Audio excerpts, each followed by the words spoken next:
Bismillahirrahmanirrahim. Assalamualaikum warahmatullahi wabarakatuh. Yang terhormat Bapak Studi Rijal LKMA selaku dosen pengampu mata kuliah Filsafat Islam yang saya hormati serta saya banggakan khususnya untuk teman-teman diskusi pada kali ini dan umumnya untuk teman-teman kelas jurnalistik 3A. Sebelumnya saya mengucapkan terima kasih banyak kepada Bapak Rizal yang telah memberikan kesempatan untuk membahas materi mengenai Hai bin Yakzam ini. Mungkin ini adalah materi terakhir dari mata kuliah Filsafat Islam dan sebagai tugas dari ulangan akhir semester juga. Nah, sebelum masuk pembahasan, izinkan saya memperkenalkan diri. Saya Cynthia Rahayu Sapitri selaku moderator yang akan menjadi pemandu dalam pemaparan materi pada kesempatan kali ini. Dan tentunya saya tidak sendiri tetapi bersama teman-teman saya. Yang pertama ada Amin Fatimatu Zahroh, yang kedua ada Bayu Aji Pamungkas, dan yang terakhir ada Nisina Zahrani. Dan pada kesempatan kali ini, kami akan membahas mengenai biografi dari Ibnu Tufail, kemudian juga ada setting novel Hai bin Yakzam, kemudian ada asimilasi dua epistemologi ilmu pengetahuan, dan yang terakhir ada pembahasan mengenai paradigma filsafat dan juga tasawuf dalam novel Hai bin Yakzam ini. Dan di sini kami telah membagi-bagi untuk teman-teman yang akan membahas materi tentang Hai bin Yazum ini. Dan pembahasan yang pertama itu dimulai dari biografi Ibnu Tufail sendiri yang memiliki karya Hai bin Yazum. Dan biografi ini akan disampaikan oleh Bayu Aji Pamungkas. Kepadanya saya persilahkan. Baik, terima kasih kepada moderator yang telah memberikan kesempatan kepada saya untuk menjelaskan tentang biografi dari sebelumnya kita pada materi pendahuluan dulu ya. Jadi pada abad ke-16 sampai 17 itu pemikiran tentang filsafat agama dan teologi itu mewarnai spektrum dan perubahan yang cepat dan mendasar. Pada abad pertengahan, Renaissance telah berposisi sebagai sebuah negasi terhadap dominasi pemikiran agama oleh kekuasaan gereja dan Renaissance. Jadi menjadi awal kebangkitan manusia sebagai makhluk untuk hidup bebas dari bentuk tradisi, kekuasaan, dan pemikiran kebangkitan. Terletak pada manusia, alam semesta, dan sejarah. Dalam praktek Renaissance ini, lebih dominan pada prinsip sekularisme yang secara objektif memberikan visi baru untuk melemahkan kekuasaan agama dan secara subjektif telah melahirkan perpisahan religius dan rasio. Dalam kajian sebuah disiplin ilmu pengetahuan, di masa klasik, neoklasik, Keynes, dan neo-Keynes telah membentuk tatanan suatu ekonomi, yaitu sistem ekonomi konvensional. Pemikiran tersebut dilatar belakangi oleh individu perspektif dengan bertemakan kapitalis yang dideskripsikan sebagai homo economis dalam perilaku interaksi ekonomi. Perilaku tersebut ialah salah satu kesatuan komunitas sehingga kearifan lokal, adat, agama sangat jarang ditemukan di dunia. Dalam metode keserasian ini, antara akal, agama merupakan inti dari pemikiran yang terkandung dalam kisah Hayyan bin Yakzan. Pendapat ini seperti yang dikemukakan oleh seorang orientalis Prancis, Leo Gontier, saat meneliti tentang karya Ibnu Tufail dengan ilmu ekonomi dimulai dari 1992 oleh seorang peneliti Malaysia juga, Dato' Aidit Ghazali, dalam artikel yang berjudul The Economic Significance in Ibnu Tufail, psikolog.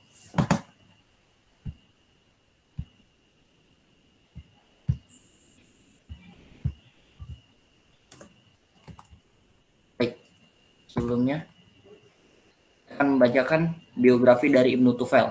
Jadi Ibnu Tufail ini adalah seorang filsuf Muslim Barat yang terkenal dengan teori sintesisnya, yang mensintesiskan atau mengkawinkan dua dimensi ilmu pengetahuan yang berbeda antara ilmu pengetahuan filsafat dengan tasawuf atau mistisme. Bahkan ia dalam melakukan proyek perkawinan ini menciptakan sebuah teori baru yang mungkin dapat dikatakan sebagai rasional iluminatif. Filosof ini berlatar belakang tentang belajar ilmu kedokteran yang tercatat oleh Leonard Gordon bahwa Ibnu Tufail belajar kedokteran antara di Sevilla atau di Cordoba. Karya yang sangat terkenal ini tidak lain berisi tentang asimilasi terhadap filsafat dan tasawuf. Bahkan karya yang berbentuk novel ini dalam sejarahnya tercatat sebagai karya sastra Arab terbaik pada eranya. Inilah Ibnu Tufel yang dilahirkan di Spanyol, tepatnya di daerah Wadi As, atau kalau sekarang itu disebut kota Cadik, sebuah kota terpencil di daerah Granada. Tidak diketahui pasti tahun berapa ia dilahirkan. Majid Fakhri menduga bahwa Ibnu Tufel dilahirkan pada dasawarsa pertama abad ke-12, yang diketahui secara pasti hanya wafatnya Ibnu Tufel, yaitu 1184 Masehi. Ibnu Tufel bernama lengkap Abu Bakar Muhammad bin Abdul Malik bin Muhammad. Muhammad bin Tufel sebagai seorang filsuf yang masyhur di Spanyol seperti halnya Ibnu Bajjah, Ibnu Miskaweh, dan tentunya Ibnu Rus. Meskipun demikian, Ibnu Rus lebih muda dari Ibnu Tufel dari kecerdasan dalam memahami ilmu pengetahuan, khususnya filsafat, yang ia mendapatkan gelar dari Andalusia dan Al-Qurtubi. Sedikit sekali dokumen sejarah yang menerangkan perjalanan hidup Ibnu Tufel dari masa kecil sampai usia remaja, yang banyak sekali terungkap dalam data bahwa ia belajar ilmu kedokteran dari Sevilla Cordoba. Dalam perjalanan karirnya di lingkungan istana, jadi sebelumnya Ibnu Tufel itu belajar dari lingkungan istana belajar dengan Edgar Mann. Dalam perjalanan karirnya ini, seorang khalifah dinasti Muawid, Abdul Yusuf Yakub, memintanya untuk menjadi dokter dalam istana serta menjadi menteri pemerintahan, yang diembankan secara bersamaan. Kemudian Ibnu Tufel adalah seorang yang cerdas, ulet, bertanggung jawab dalam menjalankan tugasnya dari lingkungan istana, pemerintahan, dan Abu Yusuf Yakub. Dari sinilah Ibnu Tufel mulai mengembangkan talenta keilmuannya, khususnya dalam bidang filsafat dengan kedekatan dengan seorang khalifah yang juga dicintai tentang ilmunya. Jadi pada era Khalifah Abu Yusuf Yakub, Ibnu Tufel sangat dicintai oleh masyarakatnya. Kurang lebihnya seperti itu. Bisa dikembalikan kepada moderator. Mohon maaf jika ada kekurangan. Terima kasih. Oke, baik. Terima kasih Bayu yang telah memaparkan materi mengenai biografi dari Ibnu Tufel sendiri. Dan selanjutnya itu ada setting novel Hai bin Yakzam, itu tentang yang akan dibacakan oleh saya sendiri. Tapi sebelum itu, novel alegori Ibnu Tufel ini memang bukan merupakan karya satu-satunya dari Ibnu Tufel sendiri. Banyak juga karya yang dihasilkan seperti Risalah fi Asro al-Hikmah al-Masyrikiyah, kemudian ada juga beberapa karya kedokteran yang berisi serta antologi materi filsafat yang memang berbentuk surat menyurat antara Ibnu Tufel dan juga Ibnu Rus. Nah, seperti yang telah dijelaskan di awal bahwa memang novel filsafat yang ditulis oleh Ibnu Tufel ini merupakan sebuah tamsil atau alegoris, atau mungkin kalau bahasa sekarang itu adalah perumpamaan. Nah, perumpamaan dari suatu pengalaman, dan dia itu memahami filsafat dan juga aluminasi atau mistis ataupun tasawuf. Nah, dengan sebuah pengalaman yang sangat personal atau dalam bahasa Immanuel Kant itu religious experience, maka menjadi maklum dalam novel filsafat ini ada beberapa kalimat yang memang sulit atau bahkan tidak dapat ditafsirkan secara pasti.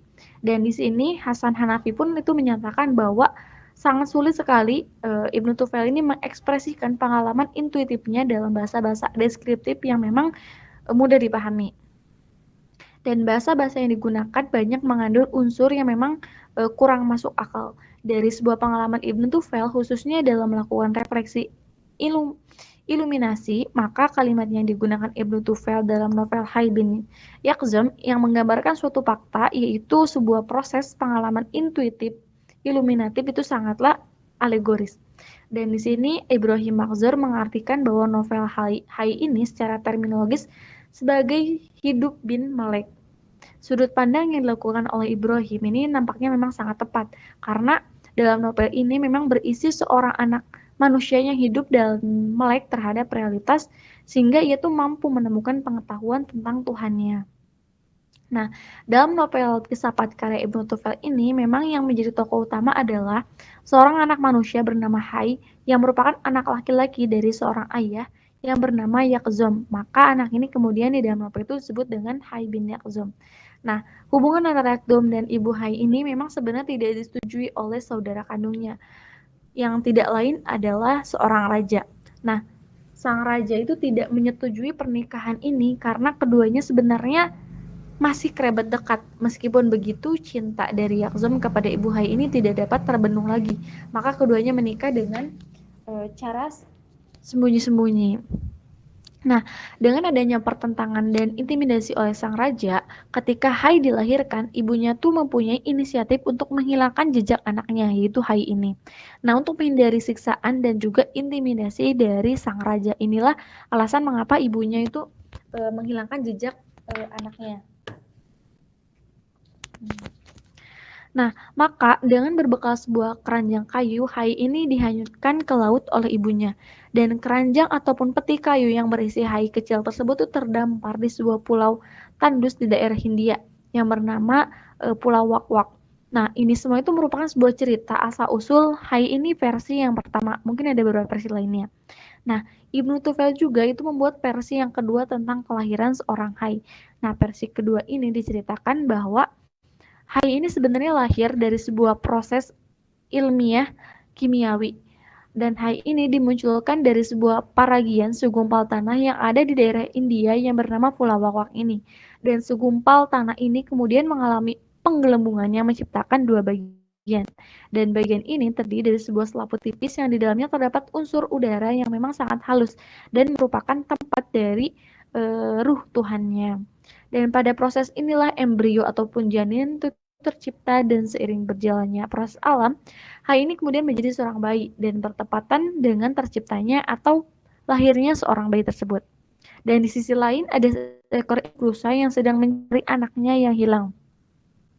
Kemudian mendengar tangisan seorang bayi yang dikira anaknya, sang induk rusa pun memungutnya dan memeliharanya sampai dengan usia remaja. Dari sekian rangkaian alur di proses filsafat ini, yang menjadi pertanyaan adalah mengapa sih Ibnu Tufel ini menggunakan setting cerita dalam ini tuh adanya di daerah India, dan mengapa sih itu tidak menggunakan setting itu di daerah Spanyol misalnya sebagai daerah asli ia tinggal. Secara spekulatif saja, mungkin Ibnu Tufel itu memang membungkus materi-materi filsafat dan juga misme dalam sebuah bungkus yang memang tidak dapat benar-benar dikenali, dan dengan alasan bahwa Khalifah Abu Yusuf Yakub yang masih melakukan sebuah penelusuran dan raja-raja terhadap ajaran-ajaran filsafat dan juga filosofnya. Dari pengambilan setting cerita di daerah India ini, nampaknya memang membuktikan bahwa politik pembungkusan ajaran-ajaran filsafatnya itu dinilai tidak efektif. Karena dikatakan efektif karena Ibnu Tufal ini menjadi salah satu dari sekian banyak filosof yang bebas dari intimidasi sang khalifah yang anti terhadap para filosof dan juga filsafat-filsafatnya. Nah, dari novel ini juga Ibnu Tufel itu mencoba menceritakan secara tamsil bahwa seorang anak manusia yang jauh atau bahkan tidak pernah mengenal budaya, tidak pernah mengenal bahasa, masyarakat, dan juga peradaban, ternyata memang akal seorang anak ini mampu mengenai Tuhannya dengan melakukan sebuah kegiatan mempersepsikan realitas-realitas alam, kemudian mengklasifikasikannya kepada sebuah realitas yang merupakan asal dari segala pengetahuan, yaitu Tuhannya. Dan upaya memahami sumber dari pengetahuan dan realitas Hai mengalami beberapa fase penting. Dan fase pertama itu ketika Hai berusia 7 tahun. Hai ini mulai berpikir bahwa itu merupakan salah satu anggota dari para habitat di sekelilingnya, yaitu hewan ini. Nah, dari kesadarannya sangat berbeda dengan lingkungan sekitarnya. Itu membuat Hai itu berpikir untuk menirukan suara-suara hewan seperti suara rusa, kemudian suara burung, kemudian suara hewan-hewan yang lainnya. Dan pada usia ini pula Hai ini sudah menunjukkan kedewasaannya dengan membuat baju dari sehelai kulit hewan ataupun daun-daunan. Itu tuh dilakukan agar bisa membuat sebuah pakaian yang memang berfungsi sebagai sebuah instrumen yang mampu melindungi dirinya dari pengamatan panas dan dinginnya iklim yang disebabkan oleh cuaca yang tidak menentu. Dan pada fase kedua ini itu dijelaskan ketika ibunya sang induk itu meninggal, dan di sini dijelaskan bahwa induk di sini itu adalah seekor rusa. Nah, dari kejadian ini tuh Hai itu sangat terpukul, dan singkat ceritanya di sini tuh Hai itu mencari tahu kenapa sih si rusa ini ataupun induk ibunya ini meninggal kayak gitu. Dan dari program ini kemudian itu mencari tahu secara pasti apa yang hilang dari tubuh sang rusa ataupun makhluk hidup yang mati gitu. Dan singkat cerita pada fase kedua ini itu menjadi fase yang paling vital bagi perkembangan rasio dari Hai ini.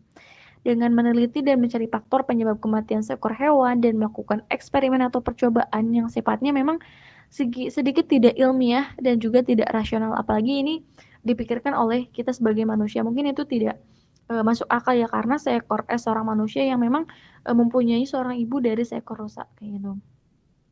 Dan penyelidikan yang dilakukan oleh Hai ini berkembang pada fase ketiga karena pada fase ini Hai itu melakukan observasi terhadap segala gejala-gejala yang ada di alam semesta.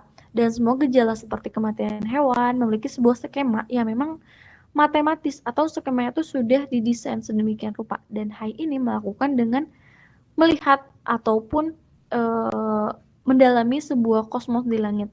Dan itu terdapat beberapa fenomena yang sangat teratur, misalnya ada perputaran bumi terhadap matahari atau rotasi yang mengakibatkan adanya siang dan malam. Terus tidak hanya mengamati keteraturan alam, Hai juga mengamati pemandangan-pemandangan yang sangat indah. Dan Hai ini berpikir bahwa semua fenomena ini tidak akan tercipta dengan sendirinya. Dan Hai ini meyakini bahwa memang adanya sang pencipta yang memang menciptakan alam, menciptakan hewan, menciptakan tumbuh-tumbuhan. Dan sang pencipta ini pasti melebihi dari keindahan dan juga keteraturan dari yang diciptakan. Kemudian yang disebut di sini itu adalah sebagai Tuhan. Maka di sini Hai itu berpandangan bahwa memang dia itu percaya akan adanya Tuhan. Nah, dari perenungan akan esesnya sendiri, Hai ini mengetahui 3 hal. Pertama, bahwa memang dirinya tuh terdapat dimensi hewani yang harus dipenuhi seperti makan, minum, dan juga lain-lainnya. Dan kedua, ia tuh memiliki dimensi spiritual yang berhubungan dengan benda-benda langit. Dan yang terakhir, bahwa memang dalam dirinya tuh ada kecenderungan untuk dekat dengan Tuhan. Dan refleksi yang dilakukan Hai terhadap dirinya ini membawanya kepada sebuah kesadaran akan Tuhan dan telah sampai pada makom tertinggi dalam bahasa makom Al-Ghazali atau makrifat kepada Allah. Mungkin bahasanya akan disampaikan lebih jelas oleh Amin nanti. Dan selanjutnya ada materi mengenai asimilasi dua epistemologi ilmu pengetahuan yang akan disampaikan oleh Nisrina Zarani. Kepadanya saya persilakan. Baik, terima kasih moderator. Di sini saya akan membacakan tentang asimilasi dua epistemologi ilmu pengetahuan. Dalam novel filsafat Heidi Yakzan ini, Ibnu Tufail ingin menunjukkan sebuah kooperasi atau asimilasi terhadap dua epistemologi besar yang pada saat itu bertentangan. Salah satu faktor Ibnu Tufail dalam melakukan asimilasi terhadap dua epistemologi ini adalah doktrin dari Khalifah Abu Ya'qub Yusuf yang sangat menentang ajaran-ajaran filsafat karena dinilai telah melenceng dari ajaran-ajaran agama Islam. Dari hal ini, Ibnu Tufail ingin melakukan publikasi terhadap masyarakat bahwa antara syariat dan filsafat atau antara filsafat dan mistisisme tidaklah bertentangan. Kedua epistemologi saling melengkapi kekurangan satu sama lain. Filsafat rasionalisme memiliki kekurangan dan menemukan batasan-batasan ketika mengkaji tentang sesuatu yang abstrak. Perlu diketahui bahwa pada era dinasti Muwahhidun, filsafat yang mendominasi kajian keilmuan filsafat peripetik yang diwakili oleh Ibnu Bajjah. Filsafat ilmuniasi juga berperan besar sebagai perkembangan filsafat di Spanyol yang mungkin dibawa oleh seorang sufi terkenal di Spanyol, Muhyi al-Din Ibnu Arabi. Nyatanya, Philip K. Hitti mencatat bahwa tasawuf falsafi Ibnu Arabi merupakan mazhab tasawuf resmi negara. Maka tak heran mengapa novel dari filsafat Ibnu Tufail mengandung filsafat rasionalisme, filsafat ilmuniasi, dan tasawuf populasi dari Ibnu Arabi. Sebuah upaya mengkawinkan kedua epistemologi besar ini, Ibnu Tufail melakukan peleburan tanpa meninggalkan ciri khasnya atau asimilasi lewat sebuah narasi dalam novel yang unik dan menarik. Tapi menurut pemahaman Ahmad Zainul Hamdi, novel Hai bin Yakzat ini merupakan sebuah upaya untuk mendamaikan antara paradigma filsafat dan agama. Seperti halnya yang telah dilakukan oleh filsuf sebelumnya dan setelahnya, Abu Yusuf Yaqub Al-Kindi, dan upaya asimilasi ini nampak dalam sebuah narasi yang berbunyi, Hai, melakukan sebuah pengamatan terhadap alam semesta atau kosmos yang teratur dan didesain sedemikian rupa indah. Dari semua fenomena ini, Hai meyakini bahwa ada seorang pencipta. Narasi ini kemudian dilanjutkan pada sebuah kalimat yang berbunyi penampakan fenomena alam ini tidak lain berasal dari Tuhan. Alam semesta tak lain merupakan bagian dari Tuhan, maka dengan melakukan refleksi terhadap fenomena alam dapat menumbuhkan totalitas sampai kepada makom fana. Suatu makom yang membuat seseorang mengalami totalitas dirinya kepada Tuhan. Dari kalimat ini nampak sekali bahwa ada dua unsur. Unsur yang pertama adalah unsur filsafat yang nampak pada proses observasi rasional tentang kosmos. Dan unsur yang kedua adalah unsur tasawuf atau mistis, nampak pada sebuah kegiatan refleksi hai dalam memahami adanya Tuhan dalam fenomena keindahan dan keteraturan alam. Sekian dari saya, selanjutnya saya kembalikan ke moderator. Oke, terima kasih Miss Nazarani yang telah memaparkan materi mengenai asimilasi dua epistemologi ilmu pengetahuan. Dan selanjutnya tuh ada pembahasan mengenai paradigma filsafat dan juga tasawuf dalam novel Hai bin Yakzom ini. Itu akan disampaikan oleh Ami Fatimah Tuzahro, kepadanya saya persilakan. Baik, terima kasih kepada moderator. Jadi di sini melanjutkan dari Miss Rina dan juga Cynthia. Nah, dalam sebuah novel filsafat yang ditulis oleh filosof Muslim Barat ini, nampak sekali sebuah paradigma filsafat dan juga tasawuf. Nah, paradigma filsafat itu dapat diperinci secara spesifik adalah filsafat rasionalis dan filsafat iluminatif.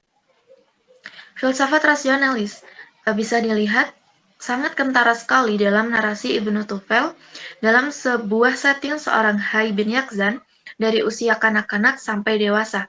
Pada fase tersebut, Ibnu Tufel menggunakan paradigma filsafat rasionalis karena memang dalam fase-fase umur demikian, manusia itu baru saja membuat petualangan cara berpikir. Mulanya secara takjub yang kemudian menuju sebuah pemahaman atas sesuatu objek dengan memproyeksikan dalam simbol-simbol atau yang biasa ia sebut dengan sebuah mitos-mitos. Dari pemahaman atas objek tadi, kemudian diproyeksikan dengan sebuah imajinasi yang mengandung sebuah mitos. Tahapan berpikir menuju berpikir ilmiah adalah ketika Hai bin Yakzan mendapati ibu asuhnya yang tidak lain adalah seekor rusa. Ia mulai berpikir tentang kausalitas atau sebab akibat. Hai kemudian dengan melakukan beberapa eksperimen, Hai membelah tubuh dari satu jenis hewan yang mati ke jenis hewan yang mati lainnya. Dan dari sana Hai itu melakukan sebuah pengamatan dan logika sederhana yang kemudian ia mampu mengetahui penyebab dari kematian sang ibu dan juga hewan yang lainnya. Yaitu tak lain adalah hilangnya zat panas dalam tubuh yang menurut Hai itu ia simpulkan sebagai sebuah ruh. Bagi ruh adalah sebuah substansi non-fisik yang menjadi esensi dari setiap makhluk hidup. Penalaran teoritis dan praktis yang dilakukan oleh Hai membuatnya mengalami suatu pergeseran paradigma. Pergeseran paradigma ini memang sengaja disetting oleh penulis yang tak lain adalah Ibnu Tufel karena tujuan utama dari novel ini adalah melakukan percampuran antara paradigma filsafat dan tasawuf. Secara general, perubahan adalah sebuah perubahan yang disebabkan atau anomali perspektif seorang terhadap objektivasi atas sesuatu atau anomali antara fakta dan subjektivitas. Kembali merujuk kepada tokoh utama yaitu Hai bin Yakzan bahwa pergeseran paradigma ini dikarenakan suatu unsur ketidakpuasan atas epistemologi yang dipilih oleh Hai dalam upaya untuk mengetahui penyebab dari segala penyebab yang ada, yakni yang tak lain adalah Tuhan. Seperti yang kita tahu bahwa Tuhan merupakan sebuah unsur yang total dan kekal, Tuhan merupakan sesuatu yang paling indah dari yang maha indah, dan juga Tuhan yang merupakan unsur yang imateral. Maka untuk mengenal Tuhan secara total, menurutnya adalah menggunakan epistemologi pensucian, atau biasa yang dikenal oleh para sufi dengan epistemologi irfani. Nah, epistemologi ini itu hanya bisa dicapai dengan sempurna bagi manusia-manusia yang suci dari dosa dan dari sifat-sifat buruk yang dikehendaki dengan menggunakan paradigma dari epistemologi para sufi adalah untuk mencapai sebuah tempat atau makom paling tertinggi yang dinamakan sebagai makom ma'rifat. Para sufi ini ketika telah mencapai tahap ma'rifat, mereka mampu melihat dan merasakan adanya Tuhan, atau bahkan mereka itu merasakan bahwa Tuhan itu ada dalam dirinya, sebagaimana makom fana yang diperoleh para sufi.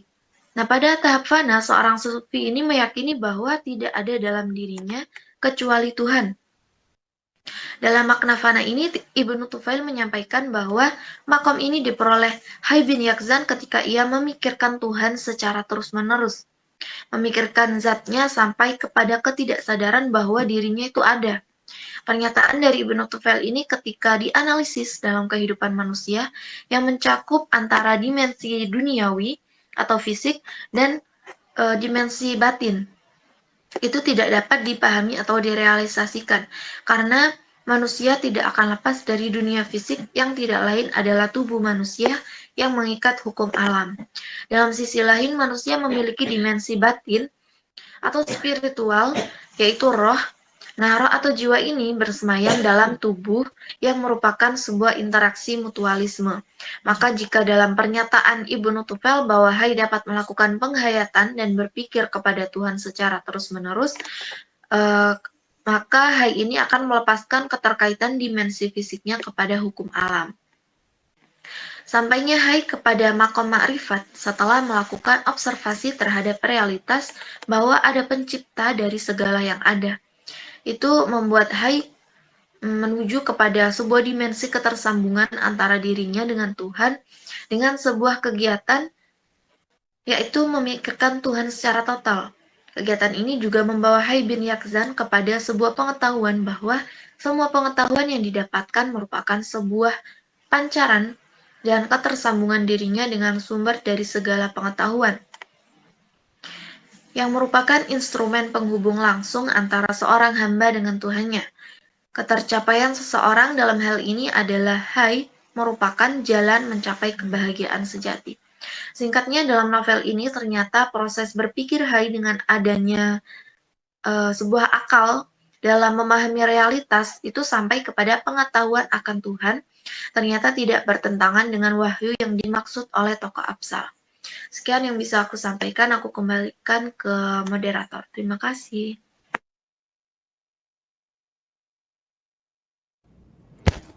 Oke, makasih banyak Ami yang telah menyampaikan materi terakhir mengenai Hai bin Yakzum ini.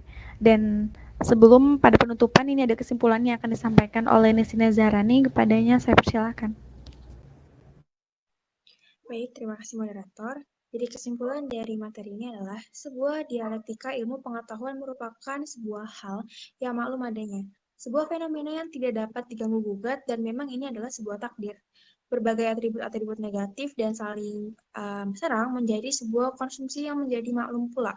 Persinggungan dimensi ilmu pengetahuan antara filsafat dan tasawuf pada era Ibnu Tufail semacam menjadi sebuah pertarungan ideologi antara keduanya. Ibnu Tufail bermaksud mengkawinkan dan menggabungkan berbagai kelebihan dan kekurangan dalam satu wadah ilmu pengetahuan yang baru sebagai sebuah formula untuk mengikis pertarungan ideologi pengetahuan tersebut. Ibnu Tufail bermaksud untuk memberikan sindiran-sindiran halus bagi kelompok-kelompok filsafat dan tasawuf yang saling klaim mendapatkan kebenaran sejati dari ideologi pengetahuan yang masing-masing dianut oleh kedua kelompok yang berbeda. Meskipun demikian, nampaknya Ibnu Tufail kurang konkret dalam memformulasikan kedua ilmu pengetahuan tersebut ke dalam ranah yang lebih jelas, nyata, dan mudah dipahami. Namun memang ciri utama dari sebuah roman atau novel adalah berupa kata-kata sindiran dan kiasan untuk mempengaruhi. Sekian kesimpulan dari saya, selanjutnya saya kembalikan ke moderator.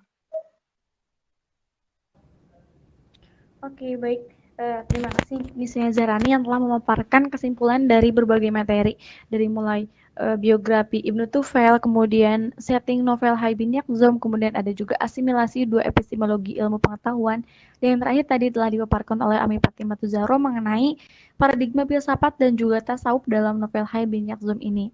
Dan itulah tadi pemaparan materi mengenai Hai bin Yakzum, gitu. Dan ini tadi juga sebagai penutup Dan semoga apa yang teman-teman sampaikan tuh bisa bermanfaat khususnya bagi kita sebagai pemaparan materi dan juga umumnya untuk teman-teman yang mendengarkan. Dan saya sebagai moderator meminta maaf bila ada salah kata dalam pemaparan materi maupun teknik pembawaan diskusi, karena tidak lebih kurangnya datang dari saya sendiri dan lebihnya datang dari Allah Subhanahu wa Ta'ala. Dan mungkin itu saja yang bisa saya sampaikan, dan teman-teman, saya mengucapkan terima kasih banyak juga kepada teman-teman yang telah aktif dalam penyampaian materi kali ini, sehingga materi ini bisa disampaikan dengan sebaik-baiknya pada pemaparan ini. Dan saya Sinta Sapitri selaku moderator. Akhirul kalam, wassalamualaikum warahmatullahi wabarakatuh.